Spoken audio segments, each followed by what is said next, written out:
ಜಕರ್ಯ 1ನೇ ಅಧ್ಯಾಯ. ಯೆಹೋವನ ಕಡೆಗೆ ಹಿಂದಿರುಗಬೇಕೆಂಬ ಎಚ್ಚರಿಕೆ. ದಾರ್ಯಾವೆಷನ ಆಳ್ವಿಕೆಯ 2ನೆಯ ವರ್ಷದ 8ನೆಯ ತಿಂಗಳಲ್ಲಿ ಯೆಹೋವನು ಇದ್ದೋವಿನ ಮೊಮ್ಮಗನೂ ಬೆರೆಕ್ಯನ ಮಗನೂ ಆದ ಜೆಕರ್ಯನೆಂಬ ಪ್ರವಾದಿಗೆ ಈ ವಾಕ್ಯವನ್ನು ದಯಪಾಲಿಸಿದನು. ಅದೇನೆಂದರೆ, ಯೆಹೋವನು ನಿಮ್ಮ ಪೂರ್ವಿಕರ ಮೇಲೆ ಬಹು ಕೋಪಗೊಂಡಿದ್ದಾನೆ. ಆದಕಾರಣ ನೀನು ನಿನ್ನ ಜನರಿಗೆ ಹೀಗೆ ಹೇಳು, ಸೇನಾಧೀಶ್ವರನಾದ ಯೆಹೋವನು ಇಂತೆನ್ನುತ್ತಾನೆ, ನನ್ನ ಕಡೆಗೆ ಪುನಃ ತಿರುಗಿಕೊಳ್ಳಿರಿ. ಇದು ಸೇನಾಧೀಶ್ವರನಾದ ಯೆಹೋವನ ನುಡಿ. ನಾನು ನಿಮ್ಮ ಕಡೆಗೆ ಪುನಃ ತಿರುಗುವೆನು. ಇದು ಸೇನಾಧೀಶ್ವರನಾದ ಯೆಹೋವನ ನುಡಿ. ನಿಮ್ಮ ಪೂರ್ವಿಕರಂತಿರಬೇಡಿರಿ.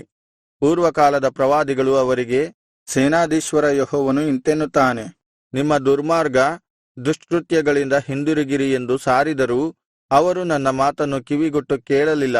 ಇದು ಯೆಹೋವನ ನುಡಿ. ನಿಮ್ಮ ಪೂರ್ವಿಕರು ಎಲ್ಲಿ? ಪ್ರವಾದಿಗಳು ಸದಾಕಾಲ ನಿತ್ಯ ನಿರಂತರವಾಗಿ ಇರುವರೇ? ಆದರೆ ನನ್ನ ಸೇವಕರಾದ ಪ್ರವಾದಿಗಳಿಗೆ ಆಜ್ಞಾಪಿಸಿದ ನನ್ನ ವಾಕ್ಯಗಳೂ ಮತ್ತು ವಿಧಿಗಳೂ ನಿಮ್ಮ ಪೂರ್ವಿಕರನ್ನು ಹಿಂದಟ್ಟಿ ಹಿಡಿದು ಶಾಶ್ವತವಾಗಿ ಉಳಿದಿದೆ. ಅವರು ತಿರುಗಿಕೊಂಡು ಸೇನಾಧೀಶ್ವರ ಯೆಹೋವನಿಗೆ, ನಮ್ಮ ದುಷ್ಕೃತ್ಯಗಳಿಗೆ ತಕ್ಕ ಹಾಗೆ ನಮಗೆ ಏನು ಮಾಡಬೇಕೆಂದು ಸಂಕಲ್ಪಿಸಿದನೋ ಅದನ್ನು ನಮಗೆ ಮಾಡಿದ್ದಾನಲ್ಲಾ ಅಂದುಕೊಂಡರು. 4 ಅಶ್ವಸವಾರರ ವಿಷಯವಾದ ದರ್ಶನ. ದಾರ್ಯಾವೆಷನ ಆಳ್ವಿಕೆಯ 2ನೆಯ ವರ್ಷದ 11ನೆಯ ತಿಂಗಳಿನ, ಅಂದರೆ ಸೆಬಾಟ್ ತಿಂಗಳಿನ 24ನೆಯ ದಿನದಲ್ಲಿ ಯೆಹೋವನ ವಾಕ್ಯವು ಇದ್ದೋವಿನ ಮೊಮ್ಮಗನೂ ಬೆರೆಕ್ಯನ ಮಗನಾದ ಜೆಕರ್ಯನೆಂಬ ಪ್ರವಾದಿಗೆ ಕೇಳಿಬಂತು. ರಾತ್ರಿಯಲ್ಲಿ ನನಗೆ ದರ್ಶನವಾಯಿತು. ಇಗೋ, ಕೆಂಪು ಕುದುರೆಯನ್ನು ಹತ್ತಿದ ಒಬ್ಬ ಪುರುಷನು ತಗ್ಗಿನಲ್ಲಿರುವ ಸುಗಂಧ ವೃಕ್ಷಗಳ ನಡುವೆ ನಿಂತಿದ್ದನು. ಅವನ ಹಿಂದೆ ಕೆಂಪು, ಕಂದು, ಬಿಳಿ ಕುದುರೆಗಳು ಮತ್ತು ಅವನ ಸವಾರರಿದ್ದರು. ನನಗೆ ಕನಸಿನ ಅರ್ಥವನ್ನು ವಿವರಿಸುವ ದೇವದೂತನನ್ನು, ಸ್ವಾಮೀ, ಇವರು ಯಾರು ಎಂದು ನಾನು ಕೇಳಲು ಆತನು ನನಗೆ, ಇವರು ಇಂಥವರೆಂದು ನಿನಗೆ ತೋರಿಸುವೆನು ಎಂಬುದಾಗಿ ಹೇಳಿದನು. ಕೂಡಲೇ ಸುಗಂಧ ವೃಕ್ಷಗಳ ನಡುವೆ ನಿಂತಿದ್ದವನು, ಇವರು ಲೋಕ ಸಂಚಾರಾರ್ಥವಾಗಿ ಯೆಹೋವನಿಂದ ಕಳುಹಿಸಲ್ಪಟ್ಟವರು ಎಂದು ಉತ್ತರಕೊಟ್ಟನು. ಆಗ ಅವರು ಸುಗಂಧ ವೃಕ್ಷಗಳ ನಡುವೆ ನಿಂತಿದ್ದ ಆ ಯೆಹೋವನ ದೂತನಿಗೆ, ನಾವು ಲೋಕದಲ್ಲಿ ಸಂಚರಿಸಿ ಬಂದಿದ್ದೇವೆ. ಇಗೋ, ಲೋಕವೆಲ್ಲ ನೆಮ್ಮದಿಯಾಗಿ ಸುಮ್ಮನಿದೆ ಎಂದು ಅರಿಕೆ ಮಾಡಿದರು. ಇದನ್ನು ಕೇಳಿ ಯೆಹೋವನ ದೂತನು, ಸೇನಾಧೀಶ್ವರನಾದ ಯೆಹೋವನೇ, ನೀನು 70 ವರ್ಷಗಳಿಂದ ರೋಷಗೊಂಡಿರುವ ಯೆರೂಸಲೇಮ್ ಮೊದಲಾದ ಯೆಹೂದದ ಪಟ್ಟಣಗಳನ್ನು ಎಷ್ಟು ಕಾಲ ಕರುಣಿಸದೆ ಇರುವಿ ಎಂದು ಬಿನ್ನವಿಸಲು, ನನ್ನೊಂದಿಗೆ ಮಾತನಾಡಿದ ದೂತನಿಗೆ ಯೆಹೋವನ ಕರುಣೆ ಹಾಗೂ ಒಳ್ಳೆಯ ಮಾತುಗಳಿಂದ ಉತ್ತರಕೊಟ್ಟನು. ಆಗ ಆ ದೂತನು ನನಗೆ ಈ ಅಪ್ಪಣೆ ಮಾಡಿದನು, ನೀನು ಹೀಗೆ ಸಾರಿ ಹೇಳಬೇಕು, ಸೇನಾಧೀಶ್ವರನಾದ ಯೆಹೋವನು ಇಂತೆನ್ನುತ್ತಾನೆ, ಯೆರೂಸಲೇಮಿಗೂ ಚೀಯೋನಿಗೂ ಅವಮಾನವಾಯಿತಲ್ಲಾ ಎಂದು ಬಹಳವಾಗಿ ಅಸಮಾಧಾನಗೊಂಡಿದ್ದೇನೆ. ನೆಮ್ಮದಿಯಾಗಿರುವ ಜನಾಂಗಗಳ ಮೇಲೆ ನಾನು ಬಹಳ ಕೋಪಗೊಂಡಿದ್ದೇನೆ. ನಾನು ಯೆರೂಸಲೇಮಿನ ಮೇಲೆ ಸ್ವಲ್ಪ ಮಾತ್ರ ಸಿಟ್ಟುಗೊಂಡು, ಮಾಡಬೇಕೆಂದಿದ್ದ ಕೇಡಿಗಿಂತ ಅವರೇ ಹೆಚ್ಚಾಗಿ ಕೇಡಿಗೆ ಕೇಡು ಸೇರಿಸಿಕೊಂಡರು. ಹೀಗಿರಲು ಯೆಹೋವನು ಇಂತೆನ್ನುತ್ತಾನೆ, ನಾನು ಕನಿಕರವುಳ್ಳವನಾಗಿ ಯೆರೂಸಲೇಮಿಗೆ ಹಿಂದಿರುಗಿದ್ದೇನೆ. ನನ್ನ ಆಲಯವು ಪುನಃ ಅಲ್ಲಿ ಕಟ್ಟಲ್ಪಡುವುದು, ಯೆರೂಸಲೇಮಿನಲ್ಲಿ ನೂಲು ಎಳೆಯಲ್ಪಡುವುದು. ಇದು ಸೇನಾಧೀಶ್ವರನಾದ ಯೆಹೋವನ ನುಡಿ. ಮತ್ತೊಮ್ಮೆ ಹೀಗೆ ಸಾರಿ ಹೇಳು, ಸೇನಾಧೀಶ್ವರನಾದ ಯೆಹೋವನು ಇಂತೆನ್ನುತ್ತಾನೆ, ಇನ್ನು ನನ್ನ ಪಟ್ಟಣಗಳಲ್ಲಿ ಶುಭವು ತುಂಬಿ ತುಳುಕುವುದು. ಯೆಹೋವನು ಇನ್ನು ಚೀಯೋನನ್ನು ಸಂತೈಸುವನು, ಯೆರೂಸಲೇಮನ್ನು ಮತ್ತೆ ತನಗಾಗಿ ಆರಿಸಿಕೊಳ್ಳುವನು. 4 ಕೊಂಬುಗಳು ಮತ್ತು 4 ಕಮ್ಮಾರರ ವಿಷಯವಾದ ದರ್ಶನ. ನಾನು ಕಣ್ಣೆತ್ತಿ ನೋಡಲು, ಇಗೋ, 4 ಕೊಂಬುಗಳು ಕಾಣಿಸಿದವು. ವಿವರಿಸುವ ದೂತನನ್ನು ಕುರಿತು, ಇವು ಏನು ಎಂದು ನಾನು ಕೇಳಿದ್ದಕ್ಕೆ ಅವನು, ಇವು ಯೆಹೂದ, ಇಸ್ರಾಯೇಲ್, ಯೆರೂಸಲೇಮನ್ನು ಚದರಿಸುವ ಕೊಂಬುಗಳು ಎಂದು ಉತ್ತರಕೊಟ್ಟನು. ಅನಂತರ ಯೆಹೋವನು ನನಗೆ 4 ಮಂದಿ ಕಮ್ಮಾರರನ್ನು ತೋರಿಸಿದನು. ಆಗ ನಾನು, ಇವರು ಏನು ಮಾಡುವುದಕ್ಕೆ ಬಂದಿದ್ದಾರೆ ಎಂದು ಕೇಳಲು ಅವನು, ಈ ಕೊಂಬುಗಳು ಯೆಹೂದದವರಲ್ಲಿ ಯಾರು ತಲೆ ಎತ್ತದಂತೆ ಅವರನ್ನು ಚದುರಿಸಿವೆಯಷ್ಟೇ. ಇವರಾದರೋ ಯೆಹೂದ ದೇಶದವರನ್ನು ಚದುರಿಸಬೇಕೆಂದು ತಲೆ ಎತ್ತಿದ ಜನಾಂಗಗಳ ಕೊಂಬುಗಳನ್ನು ಹೆದರಿಸಿ ಕೆಡವುವುದಕ್ಕೆ ಬಂದಿದ್ದಾರೆ ಎಂದು ಹೇಳಿದನು. ಜೆಕರ್ಯ 2ನೇ ಅಧ್ಯಾಯ. ಅಳತೆಯ ನೂಲಿನ ವಿಷಯವಾದ ದರ್ಶನ. ನಾನು ಕಣ್ಣೆತ್ತಿ ನೋಡಲು, ಇಗೋ, ಕೈಯಲ್ಲಿ ಅಳತೆಯ ನೂಲನ್ನು ಹಿಡಿದುಕೊಂಡಿದ್ದವನು ಕಾಣಿಸಿದನು. ನಾನು ಅವನನ್ನು, ಎಲ್ಲಿಗೆ ಹೋಗುತ್ತೀ ಎಂದು ಕೇಳಲು ಅವನು ನನಗೆ, ಯೆರೂಸಲೇಮಿನ ಅಗಲ ಉದ್ದ ಎಷ್ಟಿರಬೇಕೆಂದು ಅಳೆದು ನೋಡುವುದಕ್ಕೆ ಹೋಗುತ್ತಿದ್ದೇನೆ ಎಂದು ಹೇಳಿದನು. ನನ್ನ ಸಂಗಡ ಮಾತನಾಡಿದ ದೇವದೂತನು ಬರುತ್ತಿರಲು ಇನ್ನೊಬ್ಬ ದೂತನು ಅವನನ್ನು ಎದುರುಗೊಂಡು ಹೀಗೆ ಹೇಳಿದನು, ನೀನು ಓಡು, ಆ ಯುವಕನಿಗೆ ಈ ಮಾತನ್ನು ತಿಳಿಸು. ಯೆರೂಸಲೇಮಿನಲ್ಲಿರುವ ಜನ ಮತ್ತು ಪಶುಗಳ ಸಂಖ್ಯೆಯು ಅಪಾರವಾಗಿರುವುದರಿಂದ ಅದು ಪೌಳಿಗೋಡೆ ಇಲ್ಲದ ಹಳ್ಳಿಪಳ್ಳಿಗಳಂತೆ ಹರಡಿಕೊಂಡು ನೆಲೆಯಾಗಿರುವುದು. ನಾನೇ ಅದರ ಸುತ್ತಮುತ್ತಲು ಅಗ್ನಿಪ್ರಾಕಾರವಾಗಿ ಅದರೊಳಗೆ ವೈಭವವೂ ಆಗಿರುವೆನು ಎಂಬುದು ಯೆಹೋವನ ನುಡಿ. ಸೆರೆಯಾಗಿ ಬಾಬೆಲಿನಲ್ಲಿ ಇರುವವರು ಚೀಯೋನಿಗೆ ಮರಳಿ ಬರಬೇಕೆಂಬ ಕರೆ. ಎಲೈ ಎಲೈ ಉತ್ತರ ದೇಶದಿಂದ ಓಡಿಬನ್ನಿರಿ, ಇದು ಯೆಹೋವನ ನುಡಿ. ಚತುರ್ದಿಕ್ಕಿನ ಗಾಳಿಗಳಂತೆ ನಿಮ್ಮನ್ನು ಚದುರಿಸಿದ್ದೇನಲ್ಲಾ, ಇದು ಯೆಹೋವನ ನುಡಿ. ಎಲೈ ಬಾಬೆಲ್ ಪುರಿಯಲ್ಲಿ ವಾಸಿಸುವ ಚೀಯೋನಿನವರೇ ತಪ್ಪಿಸಿಕೊಂಡು ಬನ್ನಿರಿ. ನಿಮ್ಮನ್ನು ತಾಕುವವನು ನನ್ನ ಕಣ್ಣು ಗುಡ್ಡೆಯನ್ನು ತಾಕುವವನಾಗಿದ್ದಾನೆ. ಆದಕಾರಣ ತನ್ನ ಪ್ರಸಿದ್ಧಿಗಾಗಿ ನನ್ನನ್ನು ಕಳುಹಿಸಿದ ಸೇನಾಧೀಶ್ವರ ಯೆಹೋವನು ನಿಮ್ಮನ್ನು ಸೂರೆಮಾಡಿದ ಜನಾಂಗಗಳ ವಿಷಯವಾಗಿ, ಆಹಾ, ನಾನು ಇವರ ಮೇಲೆ ಕೈಬೀಸುವೆನು, ಇವರು ತಮಗೆ ಅಡಿಯಾಳಾದವರಿಗೆ ಸೊರೆಯಾಗುವರು ಎಂದು ಹೇಳುತ್ತಾನೆ. ಆಗ ಸೇನಾಧೀಶ್ವರ ಯೆಹೋವನು ನನ್ನನ್ನು ಕಳುಹಿಸಿದ್ದಾನೆಂಬುದು ನಿಮಗೆ ಗೊತ್ತಾಗುವುದು. ಯೆಹೋವನು ಇಂತೆನ್ನುತ್ತಾನೆ, ಚೀಯೋನ್ ನಗರಿಯೇ ಉಲ್ಲಾಸಗೊಳ್ಳು, ಹರ್ಷಧ್ವನಿಗೈ. ಇಗೋ, ನಾನು ಬಂದು ನಿನ್ನ ಮಧ್ಯದಲ್ಲಿ ವಾಸಿಸುವೆನು. ಆ ಕಾಲದಲ್ಲಿ ಬಹು ಜನಾಂಗಗಳು ಯೆಹೋವನಾದ ನನ್ನನ್ನು ಆಶ್ರಯಿಸಿಕೊಂಡು ನನ್ನ ಜನವಾಗುವರು. ನಾನು ನಿಮ್ಮ ಮಧ್ಯದಲ್ಲಿ ವಾಸಿಸುವೆನು. ಆಗ ಸೇನಾಧೀಶ್ವರನಾದ ಯೆಹೋವನೇ ನನ್ನನ್ನು ನಿನ್ನ ಬಳಿಗೆ ಕಳುಹಿಸಿದ್ದಾನೆಂಬುದು ನಿನಗೆ ಗೊತ್ತಾಗುವುದು. ಯೆಹೋವನು ಮೀಸಲಾದ ದೇಶದಲ್ಲಿ ಯೆಹೂದವನ್ನು ತನ್ನ ಸೊತ್ತಾಗಿ ಅನುಭವಿಸುವನು, ಯೆರೂಸಲೇಮನ್ನು ಮತ್ತೆ ತನಗಾಗಿ ಆರಿಸಿಕೊಳ್ಳುವನು. ಯೆಹೋವನು ತನ್ನ ಪರಿಶುದ್ಧ ನಿವಾಸದಿಂದ ಎದ್ದು ಹೊರಟಿದ್ದಾನೆ. ನರಮಾನವರೇ, ನೀವೆಲ್ಲಾ ಆತನ ಮುಂದೆ ಮೌನವಾಗಿರಿ. ಜೆಕರ್ಯ 3ನೇ ಅಧ್ಯಾಯ. ಮಹಾಯಾಜಕನ ಉಡುಪಿನ ಶುದ್ಧೀಕರಣದ ದರ್ಶನ. ಅನಂತರ ಮಹಾಯಾಜಕನಾದ ಯೆಹೋಶುವನು ಯೆಹೋವನ ದೂತನ ಮುಂದೆ ನಿಂತಿರುವುದನ್ನು ಯೆಹೋವನು ನನಗೆ ತೋರಿಸಿದನು. ಸೈತಾನನು ಯೆಹೋಶುವನಿಗೆ ಪ್ರತಿವಾದಿಯಾಗಿ ಅವನ ಬಲಗಡೆಯಲ್ಲಿ ನಿಂತಿದ್ದನು. ಆಗ ಯೆಹೋವನ ದೂತನು ಸೈತಾನನಿಗೆ, ಯೆಹೋವನು ನಿನ್ನನ್ನು ಖಂಡಿಸಲಿ, ಹೌದು, ಯೆರೂಸಲೇಮನ್ನು ಆರಿಸಿಕೊಂಡಿರುವ ಯೆಹೋವನು ನಿನ್ನನ್ನು ಖಂಡಿಸಲಿ, ಅದು ಉರಿಯುವ ಬೆಂಕಿಯಿಂದ ಎಳೆದ ಕೊಳ್ಳಿಯಾಗಿದೆಯಲ್ಲಾ ಎಂದು ಹೇಳಿದನು. ಯೆಹೋಶುವನು ದೇವದೂತನ ಮುಂದೆ ಕೊಳೆಯಾದ ಬಟ್ಟೆಯನ್ನು ಧರಿಸಿ ನಿಂತಿರಲು, ದೇವದೂತನು ತನ್ನ ಸೇವಕರಿಗೆ, ಇವನ ಕೊಳೆ ಬಟ್ಟೆಗಳನ್ನು ತೆಗೆದುಬಿಡಿರಿ ಎಂದು ಅಪ್ಪಣೆಕೊಟ್ಟು ಅವನಿಗೆ, ಇಗೋ, ನಿನ್ನ ದೋಷವನ್ನು ನಿನ್ನಿಂದ ತೊಲಗಿಸಿದ್ದೇನೆ, ನಿನಗೆ ಶ್ರೇಷ್ಠ ವಸ್ತ್ರವನ್ನು ತೊಡಿಸುವೆನು ಎಂದು ಹೇಳಿದನು. ಇವನ ತಲೆಗೆ ಶುಭ್ರವಾದ ಮುಂಡಾಸವನ್ನು ಸುತ್ತಿರಿ ಎಂದು ನಾನು ಅಪ್ಪಣೆಕೊಡಲು, ಅವರು ಅವನ ತಲೆಗೆ ಶುಭ್ರವಾದ ಮುಂಡಾಸವನ್ನು ಸುತ್ತಿ ಅವನಿಗೆ ವಸ್ತ್ರಗಳನ್ನು ತೊಡಿಸಿದರು. ಆಗ ಯೆಹೋವನ ದೂತನು ಎದ್ದು ನಿಂತನು. ಆಗ ಯೆಹೋವನ ದೂತನು ಯೆಹೋಶುವನಿಗೆ ಈ ಮಾತನ್ನು ಕೊಟ್ಟನು. ಸೇನಾಧೀಶ್ವರನಾದ ಯೆಹೋವನು ಇಂತೆನ್ನುತ್ತಾನೆ, ನೀನು ನನ್ನ ಮಾರ್ಗಗಳಲ್ಲಿ ನಡೆದು ನಾನು ನಿನಗೆ ವಹಿಸಿದ ಪಾರುಪತ್ಯವನ್ನು ನೆರವೇರಿಸಿದರೆ, ನನ್ನ ಆಲಯದ ಮುಖ್ಯಾಧಿಕಾರಿಯಾಗಿ ನನ್ನ ಪ್ರಕಾರಗಳನ್ನು ನೋಡಿಕೊಳ್ಳುವ ಜವಾಬ್ದಾರಿಯನ್ನು ನೀಡುವೆ. ನನ್ನ ಸನ್ನಿಧಾನ ದೂತರ ನಡುವೆ ಪ್ರವೇಶಿಸುವ ಹಕ್ಕನ್ನು ನಿನಗೆ ಕೊಡುವೆನು. ಮಹಾಯಾಜಕನಾದ ಯೆಹೋಶುವನೇ, ನೀನು ನಿನ್ನ ಮುಂದೆ ಕುಳಿತುಕೊಳ್ಳುವ ನಿನ್ನ ಸಂಗಡಿಗರೂ ಕೇಳಿರಿ. ಇಗೋ, ಮೊಳಕೆ ಎಂಬ ನನ್ನ ಸೇವಕನನ್ನು ಹೊರಡಿಸುತ್ತೇನೆಂಬುದಕ್ಕೆ ಇವರೇ ಮುಂಗುರುತು. ನಾನು ಯೆಹೋಶುವನ ಮುಂದೆ ಇಟ್ಟಿರುವ ಕಲ್ಲನ್ನು ನೋಡಿರಿ. ಆ ಒಂದೇ ಕಲ್ಲಿನಲ್ಲಿ 7 ಕಣ್ಣುಳ್ಳಾತನ ದೃಷ್ಟಿಯು ಬಿದ್ದಿದೆ. ಇಗೋ, ನಾನೇ ಅದರಲ್ಲಿ ಕೆತ್ತನೆ ಕೆತ್ತುವೆನು. ಇದು ಸೇನಾಧೀಶ್ವರನಾದ ಯೆಹೋವನ ನುಡಿ. ಒಂದೇ ದಿನದೊಳಗೆ ಈ ದೇಶದ ಪಾಪವನ್ನು ಪರಿಹರಿಸುವೆನು. ಸೇನಾಧೀಶ್ವರನಾದ ಯೆಹೋವನು ಇಂತೆನ್ನುತ್ತಾನೆ, ಆ ದಿನದಲ್ಲಿ ನೀವೆಲ್ಲರೂ ನಿಮ್ಮ ನಿಮ್ಮ ನೆರೆಹೊರೆಯವರನ್ನು ದ್ರಾಕ್ಷಾಲತೆ, ಅಂಜೂರ ಗಿಡ ಇವುಗಳ ನೆರಳಿನಲ್ಲಿ ನೆಮ್ಮದಿಯಿಂದ ವಿಶ್ರಮಿಸಲು ಕರೆಯುವಿರಿ. ಜೆಕರ್ಯ 4ನೇ ಅಧ್ಯಾಯ. ದೀಪಸ್ತಂಭದ ಮತ್ತು ಎಣ್ಣೆ ಮರಗಳ ದರ್ಶನ. ಅನಂತರ ವಿವರಿಸುವ ದೂತನು ಮತ್ತೆ ಬಂದು, ನಿದ್ರೆಹತ್ತಿದವನ ಹಾಗಿದ್ದ ನನ್ನನ್ನು ಎಚ್ಚರಗೊಳಿಸಿ, ಏನು ನೋಡುತ್ತೀ ಎಂದು ಕೇಳಲು ನಾನು, ಇಗೋ, 7 ದೀಪಗಳುಳ್ಳ ಸುವರ್ಣಮಯವಾದ ಒಂದು ದೀಪಸ್ತಂಭವನ್ನು ನೋಡುತ್ತೇನೆ. ಅದರ ಮೇಲಿನ ದೀಪಗಳಿಗೆ 7 ನಾಳಗಳಿವೆ. ಅದರ ಮೇಲ್ಗಡೆ ಎಣ್ಣೆಯ ಪಾತ್ರೆ ಇದೆ. ಆ ಪಾತ್ರೆಯ ಬಲಗಡೆಯಲ್ಲಿ ಒಂದು ಎಣ್ಣೆಯ ಮರ, ಎಡಗಡೆಯಲ್ಲಿ ಒಂದು ಎಣ್ಣೆಯ ಮರ, ಮತ್ತು 2 ಮರಗಳು ಅದರ ಪಕ್ಕಗಳಲ್ಲಿ ಇದೆ ಎಂದು ಹೇಳಿದೆನು. ಪುನಃ ನಾನು ಪ್ರಸ್ತಾಪವನ್ನೆತ್ತಿ ವಿವರಿಸುವ ದೂತನನ್ನು, ಸ್ವಾಮಿ, ಇವು ಏನನ್ನು ಸೂಚಿಸುತ್ತದೆ ಎಂದು ಕೇಳಿದ್ದಕ್ಕೆ ಆ ದೇವದೂತನು, ಇವು ಏನೆಂದು ನಿನಗೆ ತಿಳಿಯುವುದಿಲ್ಲವೋ ಎಂಬುದಾಗಿ ನನ್ನನ್ನು ಪ್ರಶ್ನೆ ಮಾಡಲು, ನಾನು ಇಲ್ಲ ಸ್ವಾಮಿ ಎಂದು ಅರಿಕೆ ಮಾಡಿದೆನು. ಆಗ ಅವನು ನನಗೆ ಪ್ರತ್ಯುತ್ತರವಾಗಿ ಹೀಗೆ ಹೇಳಿದನು, ಪರಾಕ್ರಮದಿಂದಲ್ಲ, ಬಲದಿಂದಲ್ಲ, ನನ್ನ ಆತ್ಮದಿಂದಲೇ ಎಂಬುದು ಸೇನಾಧೀಶ್ವರನಾದ ಯೆಹೋವನ ನುಡಿ ಎಂಬ ಈ ಮಾತುಗಳನ್ನು ಯೆಹೋವನು ಜೆರುಬ್ಬಾಬೆಲನಿಗೆ ದಯಪಾಲಿಸಿದ್ದಾನೆ. ದೊಡ್ಡ ಬೆಟ್ಟವೇ, ನೀನು ಯಾರು? ಜೆರುಬ್ಬಾಬೆಲನ ಮುಂದೆ ನೆಲಸಮವಾಗುವಿ.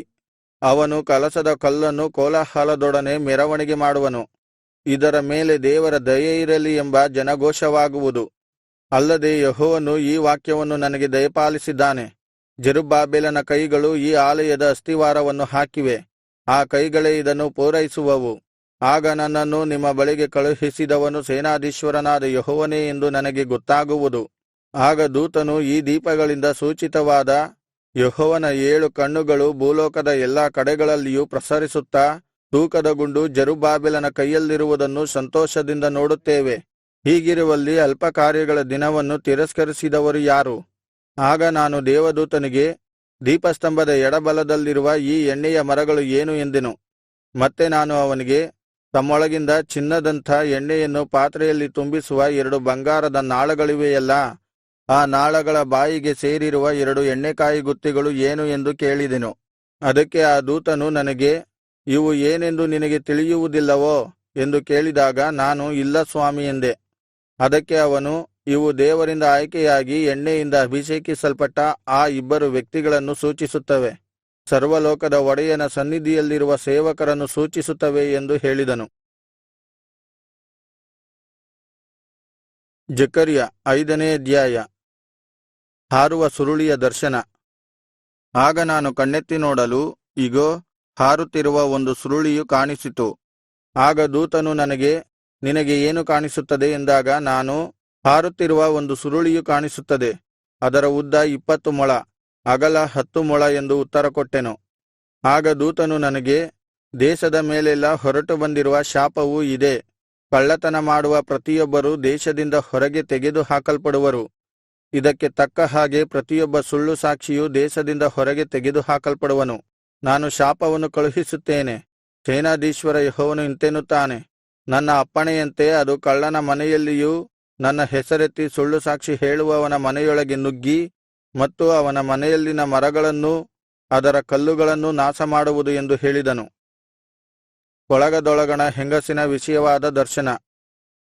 ಆಗ ನನ್ನ ಸಂಗಡ ಮಾತನಾಡುತ್ತಿದ್ದ ದೂತನು ಬಂದು, ಕಂಡು ಬರುತ್ತಿರುವ ಆ ವಸ್ತು ಏನೆಂದು ನೋಡು ಎಂಬುದಾಗಿ ನನಗೆ ಹೇಳಿದನು.